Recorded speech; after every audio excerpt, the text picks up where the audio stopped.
Hi everyone, so in today's session we're going to look at transition metal complexes being colored. So we're going to see why they are colored, and we're going to apply the color wheel to deduce wavelength and frequencies of light absorbed or light observed.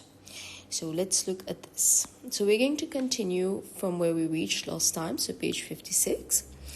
So in a transition metal atom, the 5 orbitals that make up the D subshell. So this is the D subshell, and in the D subshell you have the 5 orbitals. So these are the 5 orbitals. So 1, 2, 3, 4, 5.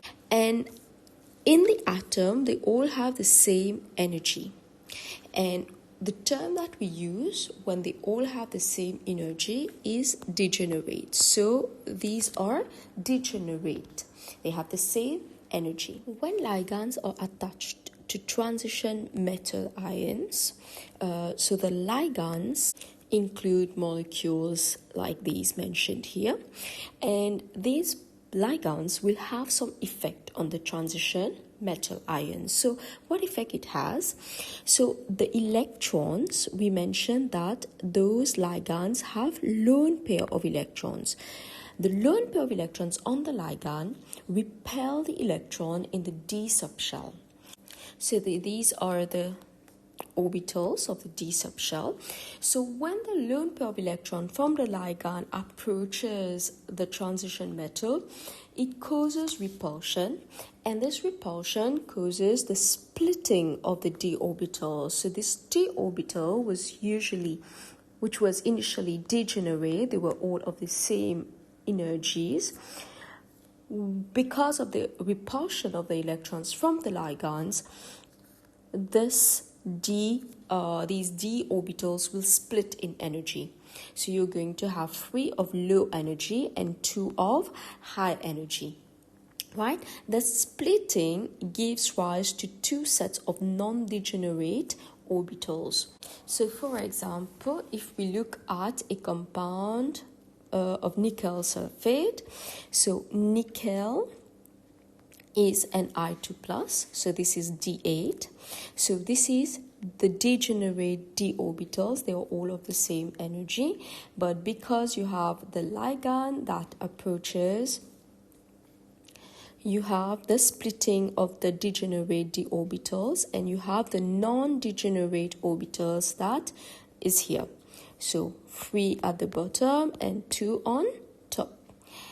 And you can have this lost electron over here. Because the energy gap is so small, you can have that lost electron that is promoted to a higher level.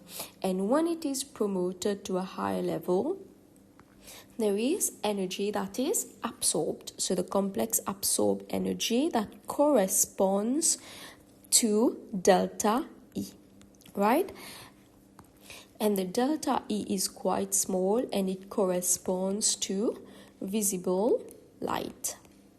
And if you look at the color wheel, the color wheel is available in section 15 of your data booklet. The amount of energy absorbed relates to certain parts of the visible spectrum, and the color that is seen is complementary to the color that is absorbed. So for example, if it absorbs green, then it's going to look red. This is the color that's going to be observed. Now, with a larger splitting of D orbitals, light of shorter wavelength and higher frequencies absorbed. Now, there are certain factors that affect the splitting, right? The splitting definitely will affect the delta E. So the delta E will be affected by the ligand that is attached. We have strong ligands, we have weak ligands, the number of the ligands, and the type of complex that is formed. So these are factors that we're going to explore a little bit later.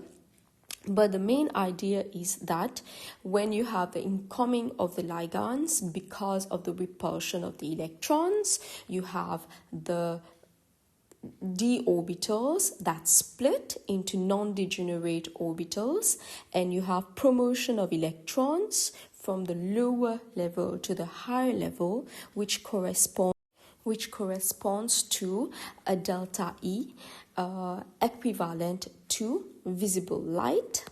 And whatever light is absorbed, the complementary color is going to be observed. So, for example, titanium forms a violet solution. Estimate the wavelength of the light absorbed by this solution. So, we're going to use the color wheel here and try to estimate what wavelength of light is going to be absorbed.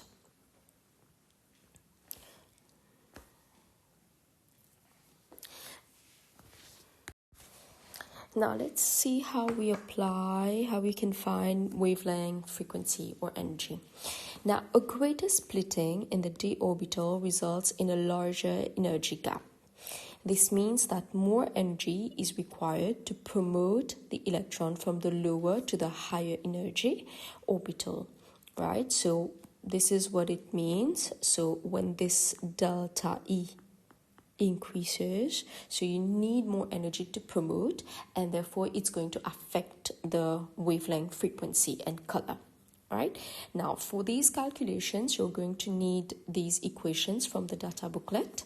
So in section 1, these are the equations you will need, and you will need these constant. So c is speed of light, and here Planck constant, this is h, this is the Planck constant. Right. So question. This is the color.